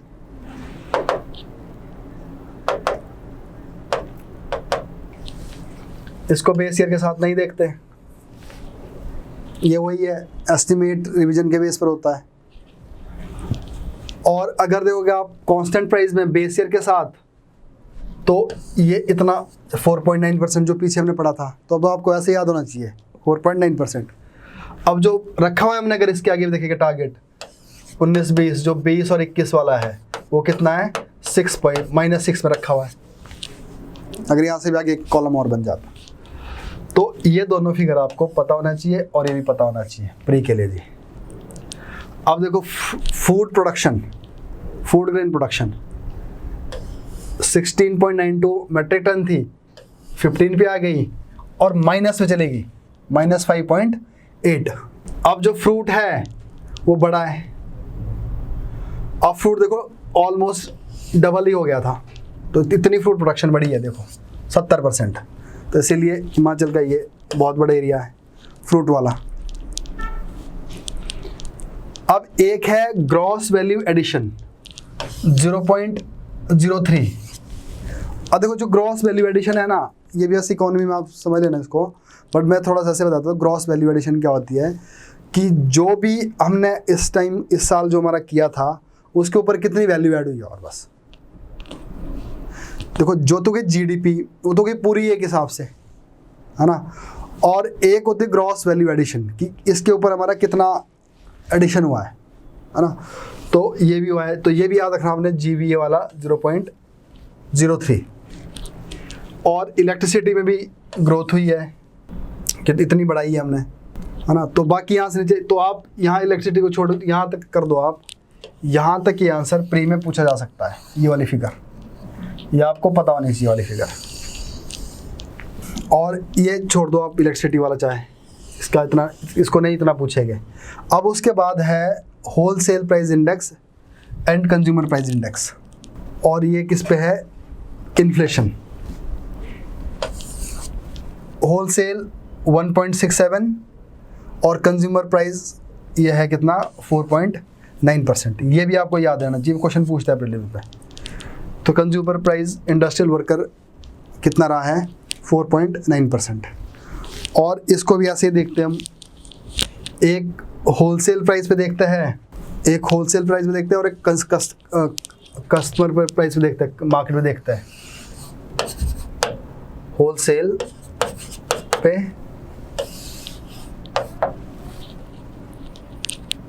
और एक कंज्यूमर प्राइस इंडेक्स होलसेल पे। और देखो होलसेल पे क्या होती है, जैसे इसको बोलते हैं क्या, वेरी फैक्टर कॉस्ट, इसको बोलते हैं क्या, मार्केट ये मार्केट कॉस्ट पे आती है। अब फैक्टर कॉस्ट पे क्या होता है, जो सामान है समझ लीजिए फैक्ट्री में बना है, अभी फैक्ट्री में बना है और उसको बनने के लिए कुछ फैक्टर्स लगे हैं। जैसे मान लो कोई ये शर्ट बनानी है तो इसको बनाने के लिए कपड़ा लगा है, लेबर लगी है, एनर्जी लगी है, जहाँ पे बनती थी वहाँ का रेंट दिया गया है, ये सारे फैक्टर्स हैं। 100 रुपये का कपड़ा, 100 रुपये का लेबर, 100 रुपये का ये, 100 रुपये का ये एनर्जी, 100 रुपये की एनर्जी हो गई, ठीक है जी। तो सारी कॉस्ट पड़ गई कितनी, अगर प्लस करोगे 1 2 3 400, तो ये फैक्ट्री की 400 कॉस्ट हो गई जी। अब देखो अगर हम बाहर आएंगे मार्केट पे आएंगे तो मार्केट में क्या होगा, ये 400 रुपये तो प्लस है ही है, प्लस साथ में क्या लगेगा जीएसटी, 100 रुपये जीएसटी लग गया तो कितना बन गया 500, तो ये 500 हो गया, ठीक है जी। तो मार्केट प्राइस में लगता है टैक्स और इस पे टैक्स नहीं लगता। अगर वैसे इकोनॉमी वाले बात अगर जिसको थोड़ा सा याद होगा तो इसमें क्या है, जो फैक्टर कॉस्ट होती है ना, फैक्टर कॉस्ट में इसमें प्लस होता है सब्सिडी और माइनस होता है जीएसटी। और जो कंज्यूमर प्राइस इंडेक्स है इसमें क्या होता है, माइनस होती है सब्सिडी, प्लस होता है जीएसटी। माइनस होती है सब्सिडी, क्यों, क्योंकि सब्सिडी कौन दे रहा है। अब देखो अगर मान लो मैंने मार्केट में एक शर्ट खरीदनी है, अब शर्ट खरीदनी है तो उस शर्ट खरीदने के लिए मैं 400 रुपये कॉस्ट भरी थी उसकी, 100 रुपये मैं जीएसटी दे रहा हूँ, तो मुझे 500 पे करना है। अब जब ये शर्ट बन रही होगी तो 100 रुपीज़ लगा था एनर्जी में, और वो एनर्जी का जो पैसा है वो मेरे बदले सरकार दे रही है। तो सरकार दे रही है तो वो डिपेंड करता है कि सभी प्रोडक्ट में सरकार नहीं देती है वो सब्सिडी, जिस पे दे रही होगी। तो अब इसमें सिंपल क्या हो जाएगा कि मेरे बदले किसी ने मेरे पैसे दे दिए, वो किसने दे दिए, गवर्नमेंट ने दे दिए, तो इसलिए जो मैं खरीद रहा हूँ तो फैक्टर कॉस्ट में सारी चीज़ें आ जाएगी प्लस जीएसटी, और उसमें से एक फैक्टर माइनस हो जाएगा जो मुझे सब्सिडी के तौर पर मिला था। तो मार्केट प्राइस में क्या होता है, हमेशा फैक्टर की कॉस्ट जो फैक्टर्स उसके साथ एसोसिएटेड है प्लस जीएसटी माइनस सब्सिडी, क्योंकि सब्सिडी मेरी तरफ से दे दी गई है। और अगर फैक्टर कॉस्ट में देखोगे आप होलसेल प्राइस पे, उसमें क्या होगा, क्योंकि उसमें भी जीएसटी का नहीं है अभी, क्योंकि मार्केट में भी पहुंची ही नहीं है, तो उसमें क्या होगा, बट उसमें भी सब्सिडी ऐड है, क्योंकि अभी तो उसका खर्चा जुड़ रहा है ना, सरकार तो बाद में देगी। तो इस तरह से ये भी हम अलग अलग से देखते हैं। तो अब आपके सामने क्या है अभी, तो होलसेल प्राइस इंडेक्स में इन्फ्लेशन इतना है और कंज्यूमर प्राइस इंडेक्स में 4.9% है।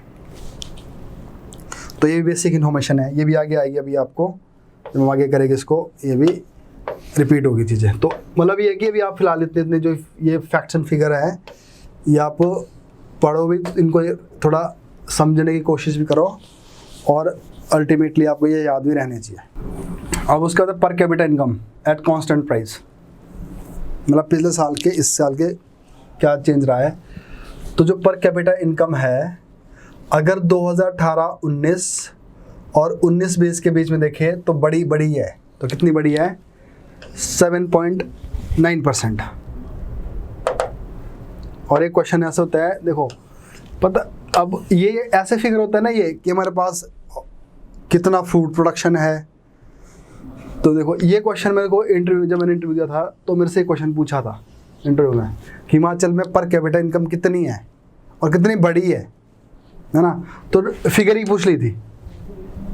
तो ऐसा, तो इसीलिए ना कि जो बड़ी कुछ चीज़ ऐसी होती है कि ऐसा नहीं कि आप सब कुछ ही पढ़ लो। अब आप ये पढ़ने लग जाओ कि कांगड़ा में कितनी है पर कैपिटा इनकम, शिमला में कितनी है, वो तो है गलत चीज़, बट जो पूरे हिमाचल की आपको पता होनी चाहिए, है ना। तो ऐसे से कुछ डाटा आपको वैसे पता होना चाहिए। आंसर लिखते हुए आपको ये चीज़ याद रहती है कि किस तरह से हिमाचल ग्रो कर रहा है ना। तो अब 1,90,407 रुपये पर कैपिटा इनकम है हिमाचल में। और अगर इसका पिछले के साथ इसको कंपैरिजन करेंगे तो कितने निकलेगी 7.9%। और ये दोनों फिगर इंपॉर्टेंट है प्रीलिम्स के लिए, है ना। मेंस के लिए आपकी चॉइस है, आप इसको लिख भी सकते हैं, है ना। और कई बार हिमाचल का जो पेपर होता है मेंस वाला थोड़ा फैक्चुअल भी रहता है, 4 नंबर वाला, और डायरेक्टली पूछ लेते हैं कई बार। तो ये बात आपने ध्यान में रखनी है। तो और देखो, the economy has shown a shift from agriculture sector to industrial sector. देखो ना, अगर आप देखोगे आप ना, ये क्वेश्चन ये सीधा उठाया हुआ है पिछले साल। Economy has shown a shift from agriculture sector to industrial sector. अब ये लाइन उठा के उसके आगे लिख लिया कि क्या है ये। तो अब 2019 का पेपर 3 डाउनलोड करना, पेपर 3। तो पेपर 3 के अंदर ये क्वेश्चन पूछा हुआ है, यही लाइन है ना। तो अब देखो, तो अब यहाँ पे क्या है, एग्रीकल्चर सेक्टर जो है वो 10.5 कंट्रीब्यूट करता है, बट एग्रीकल्चर ही की बात हो रही है यहाँ पे, प्राइमरी बड़ा सेक्टर है। तो अब जो एग्रीकल्चर सेक्टर था 51 में 57.9% था, और अब ये इधर आ गया है। तो जैसे मैंने पहले बताया आपको, अब ऐसा नहीं समझ, देखने में तो मैं ये लग रहा है कि एग्रीकल्चर कम हुआ है, असल में कम नहीं हुआ है। एक तुम्हारा बेस बड़ा है, और उस बेस के ऊपर जो बड़ा जो चंक आया है वो इंडस्ट्री और उसका सर्विस का है, तो एग्रीकल्चर भी बड़ा है। अब देखो, एग्रीकल्चर सिर्फ 10.5%, 0.5%, only agriculture contribute 10.05%, well primary sector contribute, अब ये दोनों फिगर याद रखना, जो एग्जैक्ट फिगर है 14.58। तो 14.58 कंट्रीब्यूशन किसका है, पूरे प्राइमरी सेक्टर का, जिसमें एग्रीकल्चर के साथ जैसे मैंने बताया माइनिंग वगैरह और भी कुछ चीज़ आती है। और अगर इसमें से ही जो सबसे बड़ा है वो कौन सा है, एग्रीकल्चर, दैट इज 10.05%। तो ये भी आपको पूरा याद रहना चाहिए। पिछले पैरे में प्राइमरी सेक्टर की ग्रोथ हो जाए थी 15.4%। वो ग्रोथ थी। ये है कंट्रीब्यूशन। देखो ना, फर्क है ना दोनों में। ग्रोथ मतलब कि कितना पिछले से कितना गड़बड़ा है ना, यहाँ पे कंट्रीब्यूट कितना कर रहा है। ठीक है जी। तो और देखो, उसी तरह से शेयर ऑफ इंडस्ट्रीज अब 51-50 में कितनी थी, 1.1%, फिर 90s में हुई 9.4%, और अब कितनी है 29.2%। ये अब ये वाला छोड़ दो, 90s वाला, और पहले वाला और लास्ट वाला आपको पता होना चाहिए। तो 1.1 से लेकर कहाँ चलेगा हम, 29.2%। अब इसकी अगर बात करें ना, तो एक तो जैसे मैंने बताया पूरे इंडिया की इकोनॉमी ही चेंज हो चुकी थी, और क्योंकि एलपीजी मूवमेंट भी आ गई थी, लिबरलाइजेशन, प्राइवेटाइजेशन, ग्लोबलाइजेशन। अब इसके ऊपर फिर बहुत सारी चीज़ आती है, और जैसे मैंने बताया अभी हिमाचल को स्पेशल पैकेज मिलना, है ना, और हिमाचल में कुछ चीज़ें लैंड प्रोवाइड करना, इलेक्ट्रिसिटी प्रोवाइड करना, है ना। तो ऐसी बतेरी सारी चीज़ें आती है यहाँ पे। और हिमाचल बहुत सारी इंडस्ट्री के लिए भी ग्रो भी करना, जैसे बायोटेक्नोलॉजी बेस्ड इंडस्ट्री हो गई, टूरिज्म इंडस्ट्री हो गई, है ना। ये सारे नए नए एवेन्यूज़ खुलते गए हिमाचल के लिए। तो उसके बाद आता सर्विस सेक्टर। तो सर्विस सेक्टर वॉज 5.9% इंक्रीज। अब देखो, पहले 5.9% था, फिर 12.4 हुआ, फिर जाके कभी 19.8 हुआ, बट आज कितना है 43.48%। 43.48%। अब जो सर्विस सेक्टर है ना, ये दिन दिन का ग्रो ही करता जा रहा है। जैसे मैंने बताया टूरिज्म में इतनी, देखो टूरिज्म इंडस्ट्री में आता है और टूरिज्म सर्विस में आता है। तो टूरिज्म कितना ग्रो कर गया, बैंकिंग हो गया, है ना। अब आने वाला टाइम में हेल्थ सेक्टर भी ग्रो करा हिमाचल के अंदर, है ना। जैसे केरला वाला मॉडल है। अब केरला वाले मॉडल में क्या है कि लोग वहाँ पे घूमने के लिए भी जाते हैं और साथ में हेल्थ के लिए भी जाते हैं। अगर देखोगे आप, जैसे वो सिद्धा हो गया, है ना, और आयुर्वेदा वाला हो गया। तो अब जो लोग हैं फॉरेन से, इंडिया से भी जो बड़ी बड़ी सेलिब्रिटीज़ है, फॉरेन से, यूरोप से लोग, कितने लोग केरला में जाके आते हैं, जब पंचकर्मा वगैरह है वहाँ पे सिस्टम। तो अगर वही मॉडल अगर हिमाचल में लाया जाए तो देखो अभी हिमाचल का तो सिस्टम थोड़ा चेंज है ना। हिमाचल टूरिज्म तो ज़्यादा ले जाता है कि चलो रास्ते में चंडीगढ़ से शराब सस्ती ले जाएंगे, ऊपर पीते जाएंगे लोग। हिमाचल का जो टूरिज्म है भी इस तरह का है। भी किसी को भांग पीने जाना है, किसी को चलो पहाड़ में थोड़ा रिलैक्स करने जाना है और उड़दंग करना है। अब देखो कितने किस्से आ रहे हैं हिमाचल के, हर बारी कभी कभी पुलिस वाले के साथ लड़ पड़े, कभी किसके साथ लड़ रहे हैं किसके साथ। तो इसका मतलब है कि हमारे प्रॉब्लम है अभी, रेगुलेटेड ही नहीं है प्रॉपर। और दूसरा जो पूरा टूरिज्म है वो एक जगह ही जा रहा है, या मनाली जा रहा है, शिमला जा रहा है, तो टूरिज्म की डाइवर्सिफिकेशन भी नहीं है। तो इसका मतलब क्या है कि हिमाचल के पास अपने पास एक पोटेंशियल है टूरिज्म को अट्रैक्ट करने के लिए, बट गवर्नमेंट इतना कुछ नहीं कर पा रही है। इंफ्रा उतना हेल्दी नहीं है, शिमला में पार्किंग नहीं है। तो इसका मतलब है कि अब ये अगर हिमाचल की जो टूरिज्म है अगर इसको सही करना है तो मैं केरला मॉडल पे चलना पड़ेगा ना। तो वो क्या करते हैं कि नेचर ने तो दिया ही है उनको चीज़, बट वो खुद भी कर रहे हैं उसके ऊपर। जैसे मैंने बताया कि आयुर्वेदा पंचकर्मा वाला जो इन्होंने चलाया है सिस्टम, तो उसको कितने अच्छे से कर पा रहे हैं हैंडल। बट हिमाचल में क्या है कि ये अपने आप ही चला हुआ ऐसा है ना। और अगर रास्ता लॉकडाउन के बाद खोला, दरवाज़ा बढ़ गया अंदर। अब ये नहीं पता कि सरकार की कोई रेगुलेशन ही नहीं है। अब कसौली में जा रहे हैं 2 टूरिस्ट और शिमला में जा रहे हैं 200 टूरिस्ट। तो इस तरह से ऐसी डेस्टिनेशंस है उनको भी आइडेंटिफाई नहीं किया कि कौन सी ट्रैकिंग के लिए होनी चाहिए थी, कौन सी एडवेंचर टूरिज्म के लिए होना चाहिए, कौन सा हेल्थ टूरिज्म के लिए होना चाहिए, कौन सा इको टूरिज्म के लिए होना चाहिए, है ना। वो कोई सिस्टम ही नहीं है। और ये क्या है कि जाके ऊपर जाओ, पहाड़ों में जाओ, कहीं भी जाओ, बस उड़दंग करके आ जाओ, है ना। बहुत सारा ऐसे देखने को मिलता है। तो इस तरह से तो अब जो धीरे धीरे क्या है कि जैसे हेल्थ जो सेक्टर है वो भी काफ़ी ग्रो कर सकता है अगर इसको सही दिशा दी जाए, है ना। तो ये फिगर भी आपको पता होनी चाहिए। उसके बाद है the reason is also suitable for cultivation of ancillary horticulture. अब देखो again crop diversification, ancillary horticulture, flowers, mushroom, honey, hop. तो ये सारे किस्म आ गए एंसिलरी हॉर्टिकल्चर, और सरकार लोग कर रहे हैं इस चीज़ को। तो ये भी क्रॉप डाइवर्सिफिकेशन की तरफ आता है और इवन पर कैपिटा इनकम बढ़ाने के काम आता है ना। तो उसी तरह से क्या है 2020-21 में 1340 hectare of additional area add कर दिया गया है। किसके लिए?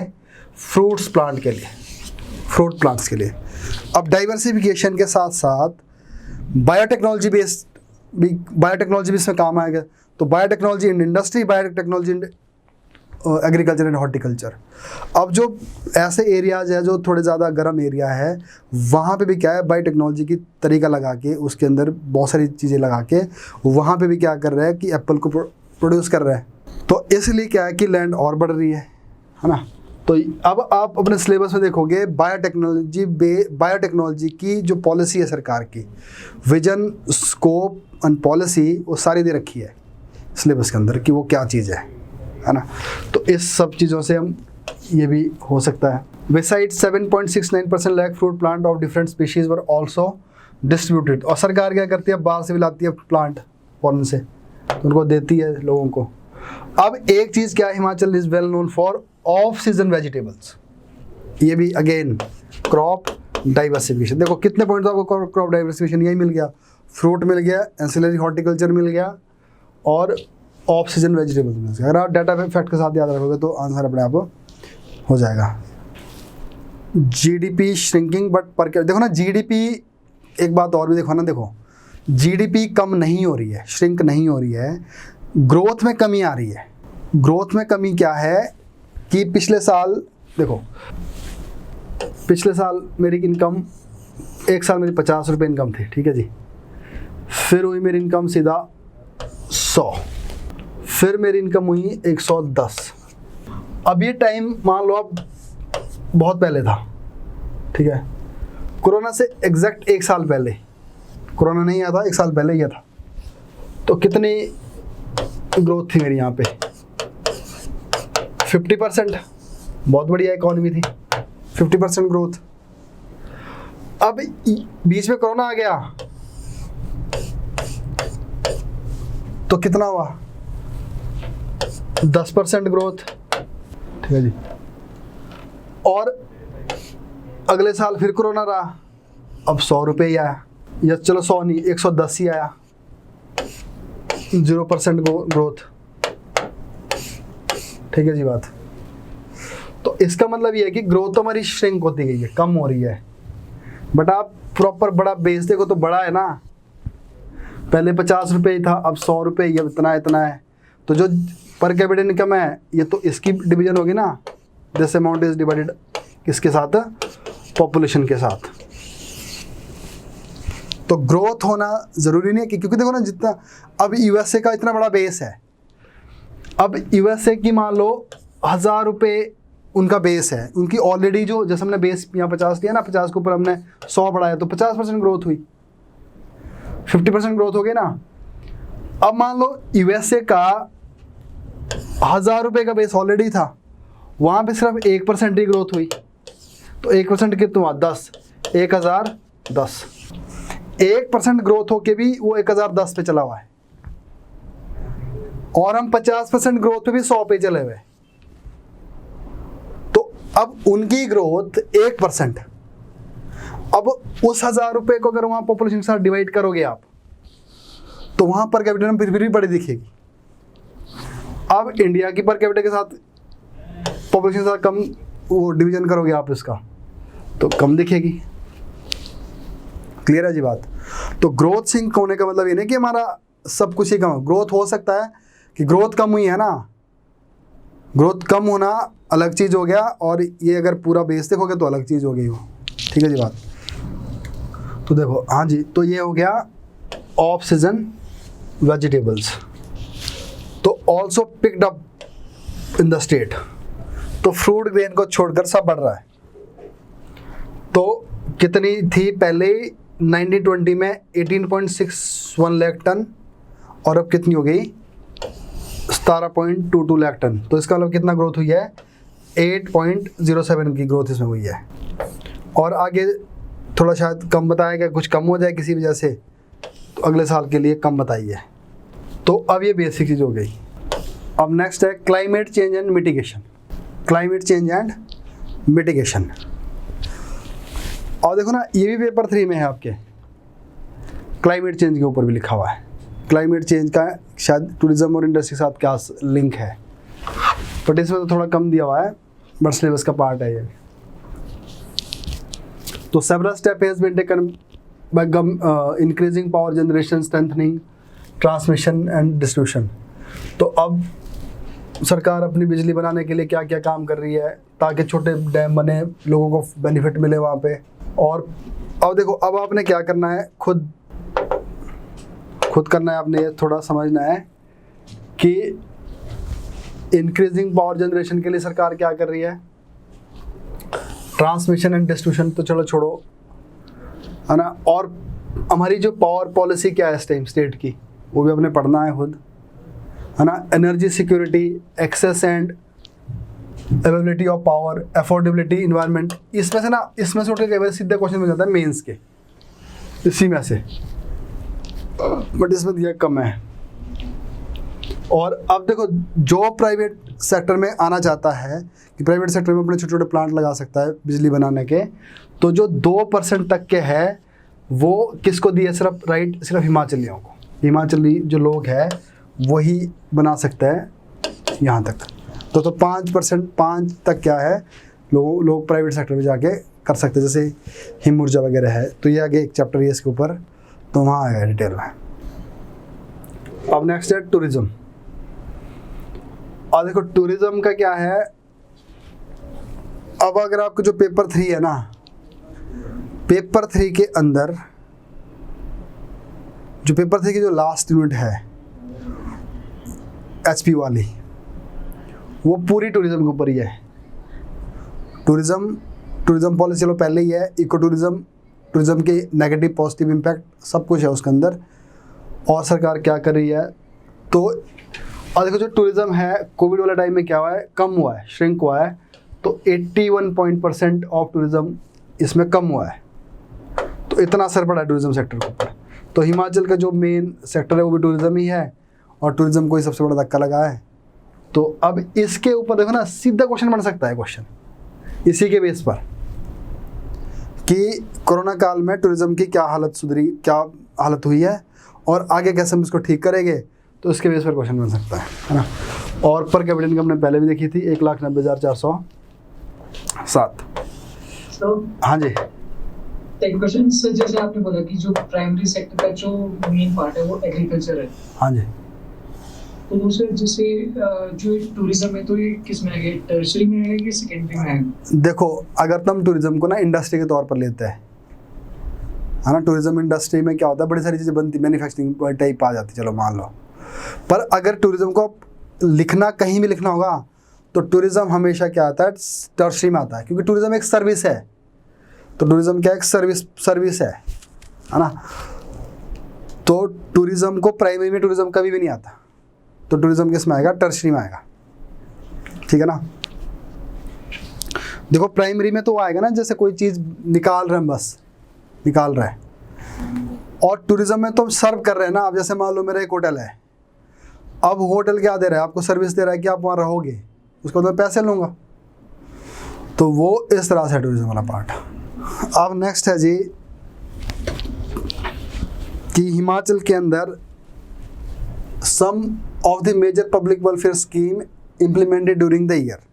तो एक साल में सरकार ने कौन कौन से ऐसे काम किया है जो जिससे लगता है कि हाँ गवर्नमेंट ने कुछ किया है कोई भी सर्विसेज प्रोवाइड करने में। और देखो इनको कहाँ कहाँ यूज़ कर सकते हैं आपके सिलेबस में। एक तो गवर्नेंस, लिख लो ये शब्द, यही सारे पॉइंट्स जिसमें हम निकालते रह गए। कुछ पॉइंट बनेंगे गवर्नेंस के और कुछ पॉइंट्स बनेंगे ई गवर्नेंस के। तो जो सिलेबस में वही बता रहा हूँ। कुछ पॉइंट बनेंगे effective delivery of public services. सरकार ये सारे काम करते क्यों है, अपनी सर्विसेज को डिलीवर करने के लिए, effective delivery of public services. और कभी क्या होता है, लोगों को गुस्सा होता है, अब सरकार कमिटमेंट करती है कि हम आपको ये सर्विस दे रही है, बट लोगों को वो सर्विस मिलती नहीं टाइम के ऊपर। तो कुछ चीज़ें किस में आती है, ग्रीवेंसेस रिड्रेसल मैकेनिज्म के ऊपर, ग्रीवेंसेस रिड्रेसल मैकेनिज्म। तो कुछ चीज़ें इसके अंदर आ जाएगी। तो मैं जब आपको आंसर लिखना होगा तो इसमें से ये पॉइंट निकलेंगे, good governance, governance, e governance, public service delivery और grievances redressal mechanism, social schemes, women के लिए, चिल्ड्रन के लिए, इसमें से भी निकलेंगे बहुत सारी चीज़ें। अब ये आपने इसको पढ़ना भी है और थोड़ा और भी समझ। माई गॉव पोर्टल, माई गवर्नमेंट पोर्टल है ये। अब link between the participation of people in the process of progress and development. जैसे हमने पीछे ना कुछ टाइम पहले हमने वो की करना स्टार्ट किया था गिरिराज, तो बीच में थोड़े से कुछ मेरे हेल्थ इश्यूज आ गए थे तो उसकी वजह से वो बंद हो गया। तो अगर आप देखोगे ना उसमें बहुत सारी चीज़ें हमने पहले भी डिस्कस की है, आती रहती चीज़ें इस तरह से। तो और देखो अब इसमें क्या है कि गुड गवर्नेंस को कैसे बढ़ाओगे आप, पीपल पार्टिसिपेशन कैसे बढ़ेगा कि लोग सरकार में पार्टिसिपेट करें। तो ये गवर्नमेंट के एक माई गॉव पोर्टल करके है, तो जिसमें जाके आप खुद देख सकते हैं कि सरकार का क्या चल रहा है। ठीक है जी। Himachal health care service scheme, Him care, तो आयुष्मान भारत स्कीम है सेंटर की, और उसी की लाइन पे हिमाचल ने क्या बनाया, हिम केयर सर्विस। तो आयुष्मान भारत में क्या है, 5 लाख की इंश्योरेंस मिल जाएगी, है ना, और 10 करोड़ हाउस होल्ड कवर करना है, और एक हाउस होल्ड से 5 मेंबर होने चाहिए, तो 50 करोड़ लोग कवर करना है, 50% जो आयुष्मान भारत के अंदर है। अब हिमाचल गवर्नमेंट क्या बोलते हैं, जो आयुष्मान भारत से छूट गया हिमाचल के, उनके लिए हम क्या करेंगे, अलग से अपनी एक स्कीम लगाएंगे, वो है हिम केयर, है ना। तो हिम केयर अब हिमाचल प्रीमियम क्या पूछेगी, इसकी डेट पूछ लेंगे कब लॉन्च हुई थी। तो देखो जनवरी 2019 से। और देखो उसी लाइन पे है, coverage of ₹5 lakh per year पर family is being provided on family floater basis the in case of. अब कितने मेंबर है, 5 मेंबर। अगर इससे ऊपर है तो एडिशनल बन जाएगा, एक्स्ट्रा हो जाएगा। तो ये हिम केयर स्कीम हो गई। तो अब ये हिम केयर चाहे effective delivery of service public service में डाल दो, क्योंकि गवर्नमेंट पब्लिक सर्विस किस में दे रही है, हेल्थ में, और गुड गवर्नेंस भी है ये। उसके बाद है senior citizen health care scheme. अब सीनियर सिटीजन के लिए क्या है, 30,000 तक की जो पर सिटीजन स्कीम दी जा रही है। तो उसमें ये जो स्कीम का नाम है पर ईयर, ये देख लेना 30,000 वाला है। अब ओल्ड एज पेंशन स्कीम, अब under this scheme some of 850 per month is given to the person. अब दो तरह के पर्सन है इसमें, एक तो जिनकी उम्र अभी कितनी है 60 और 70 के बीच में, 60 और देखो 60 साल से लेकर जो 70 साल तक के लोग हैं उनको 850 रुपये मिलेंगे महीने के, बट कंडीशन होनी चाहिए उनकी 35,000 रुपये से कम इनकम होनी चाहिए उनकी एनुअली। तो अगर उनकी 35,000 से कम इनकम है तो उनको 850 मिल जाएगी, तो क्राइटेरिया लग गया। बट जिनकी एज 70 से ऊपर है उनको 1500 मिल जाएंगे, और उस 1500 के मिलने के लिए उनके ऊपर ज़रूरी भी नहीं है कि उनकी कोई इनकम का क्राइटेरिया रखा हुआ है। तो सिंपल सी बात यह है, जो 70 साल से ऊपर वाले जो एज्ड लोग हैं उनको जो पेंशन 1500 रुपये मिल रही है उसमें कोई इनकम का क्राइटेरिया है ही नहीं है, और जो 60 से 70 के बीच में है उनके लिए इनकम का क्राइटेरिया रखा हुआ है, और मिलने उनको 850 रुपये। मुख्यमंत्री आवास योजना, तो 1.5 lakh for poor families affected by natural calamities, गरीब लोग। हाँ जी, ओल्ड एज 850 रुपये, ये कोविड के टाइम पे सर बढ़ा ली थी 1000 रुपये कर दी है, शायद देख लेना बढ़ा ले, पर सर्वे में तो भी यही आया हुआ है ना, वो एक बार चेक कर लेना, पर सर्वे के अकॉर्डिंगली तो यही है। तो मुख्यमंत्री आवास योजना के अंदर ये फिगर याद रखें, देखो ये चीज़ आप खुद रट्टे मारने पड़ेंगे इसमें, 1.5 लाख टू पुअर फैमिलीज। उसके बाद है मुख्यमंत्री 1 bigha scheme. Under this scheme the state government will empower 1.5 lakh rural women by helping them become self sufficient and get employment under मनरेगा। तो ये मनरेगा के अंदर जो लोग काम कर रहे हैं तो उनके लिए एक स्कीम है वुमेन के लिए। अब देखो आप पिछले पेपर देखो ना, क्वेश्चन ये पूछा हुआ है कि what steps has been taken by government to strengthen the position of women. अब देखो एक स्टेप एक आप यहाँ से उठाओगे, एक आप कहीं और से उठाओगे, कहीं और से, तो ऐसे आपका आंसर मिलेगा। तो अब ऐसा नहीं मिलने वाला कभी भी आपको कि एक जगह सारी स्कीम मिल जाएगी। तो वुमेन के लिए बैंकिंग में जाओगे तो कुछ और स्कीम मिलेगी, इधर जाओगे तो मनरेगा में ये स्कीम मिल जाएगी, कहीं और मिल जाएगी, तो ऐसे सारी स्कीम उठानी है। एजुकेशन में जाओगे तो कुछ और मिल जाएगी वहाँ पर स्कीम, ठीक है जी। उसके बाद है जी ये उद्यम पोर्टल। अब एक कंसेप्ट है सिंगल विंडो क्लियरेंस। और देखो ना हिमाचल के अंदर जैसे मैंने बताया था भी कि हम एग्रीकल्चर से इंडस्ट्री की तरफ मूव कर रहे हैं, तो उसके लिए एक सिंगल विंडो का सिस्टम भी है। अब सिंगल विंडो में क्या होता है, उससे पहले क्या होता था कि अगर किसी को अपनी इंडस्ट्री लगानी उसको 5 जगह से क्लियरेंस लेनी पड़ेगी। अब सिंगल विंडो में क्या है, सबके सब इकट्ठे हो गए तो एक ही जगह से उसको मिल जाएगी। तो उसके लिए क्या है, उद्यम पेट्रोल portal, single window portal where the farmer can avail horticulture farming services benefit while sitting at their home. अब ये बोल रहा है कि जैसे सिंगल विंडो इंडस्ट्री के लिए वैसे अब किसके लिए, एग्रीकल्चर के लिए भी है। अगर उनको कुछ इन्फॉर्मेशन चाहिए है, कुछ नॉलेज चाहिए है, तो उनको एक जगह से मिलेगी वो। तो अब देखो ई उद्यम पोर्टल, तो ये एग्रीकल्चर के लिए है। तो कई बार ऐसा क्वेश्चन आ जाता है कि सरकार एग्रीकल्चर के लिए क्या कर रही है ना। तो उसके बाद है सौर सिंचाई योजना। तो इसमें क्या है, सोलर इरिगेशन स्कीम। तो इसमें सरकार क्या कर रही है, objective is this scheme is to double the farmer income by 2022।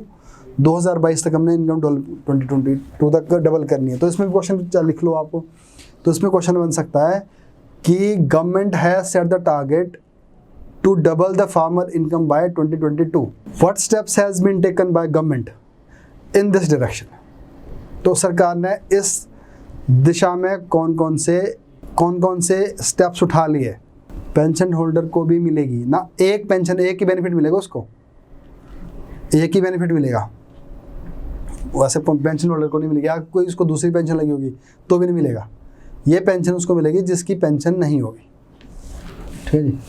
तो अब देखो, तो अब ये भी एक स्टेप उससे बन जाएगा कि इससे इनकम बढ़ेगी लोगों की। तो सोलर पंप सेट करने के सरकार क्या करेगी, सब्सिडी दे देगी। Under this scheme government will provide 90% financial assistance to small and marginal farmers. अब स्मॉल एंड मार्जिनल फार्मर तुम्हारे अभी इकोनॉमिक सर्वे में आएगा वो भी, तो जो फार्मर्स है वो डिवाइड किया हुआ है, स्मॉल कैटेगरी अलग होती है, मार्जिनल अलग होती है, मीडियम अलग होती है, लार्ज अलग होती है। तो स्मॉल एंड मार्जिनल को 90% और जो मीडियम है या कोई कलेक्टिवली काम कर रहा है तो उनके लिए 90%। तो ये ऐसे चीज़ें भी आपको प्री के लिए याद रखनी है। मुख्यमंत्री आजीविका गारंटी योजना, तो इसमें क्या हो रहा है, under this scheme government will ensure livelihood security urban house hold by providing, जैसे गांव होते हैं ना मनरेगा के अंदर 100 दिन का रोजगार दिया जाएगा, तो यहाँ पे मुख्यमंत्री शहरी आजीविका योजना के अंदर क्या होगा कि जो लोग हैं शहरों में उनके लिए 120 दिन का एम्प्लॉयमेंट सरकार देने की बात कर रही है इसमें, है ना। Scheme will facilitate skill enhancement of person engaged in wage labor job to provide them better livelihood opportunities। तो उनको इस तरह के लोगों को, ताकि वो अपने स्किल बेस्ड काम करे तो उनको एम्प्लॉयमेंट मिले। तो ये एम्प्लॉयमेंट भी आपके सिलेबस में है। तो ऐसा क्वेश्चन बनता है कि सरकार एम्प्लॉयमेंट के लिए क्या कर रही है, तो उसके लिए आप लिख सकते हैं अटल वर्दी योजना। वर्दी योजना में कौन आएगा, स्टूडेंट्स के लिए होगा है कि 9 से जो फर्स्ट से लेकर 12 तक क्या है 2 सेट्स देगी सरकार उनको यूनिफॉर्म के।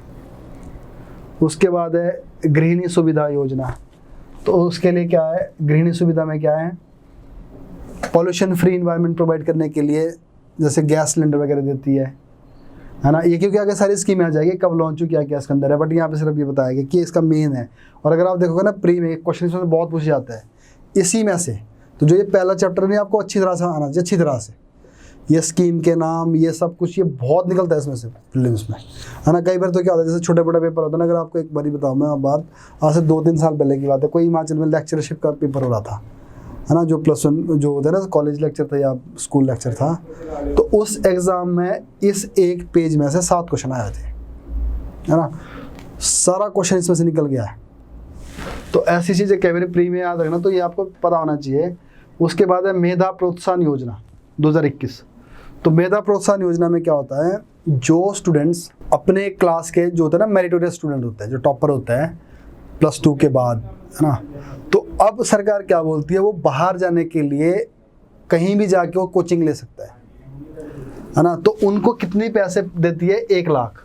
अब कोचिंग चाहे वो HES की ले ले, चाहे IAS की ले ले, चाहे वो इंजीनियरिंग की ले ले, जिस मर्जी की ले ले, तो उसके लिए अब अगर आप देखोगे ना, हिमाचल गवर्नमेंट ने क्या कर रखा था, पहले तो गवर्नमेंट ने किया था कि कुछ इंस्टीट्यूट ही आइडेंटिफाई किए थे, कुछ चंडीगढ़ में, कुछ दिल्ली में, कि आप यहाँ जाकर एडमिशन ले सकते हैं।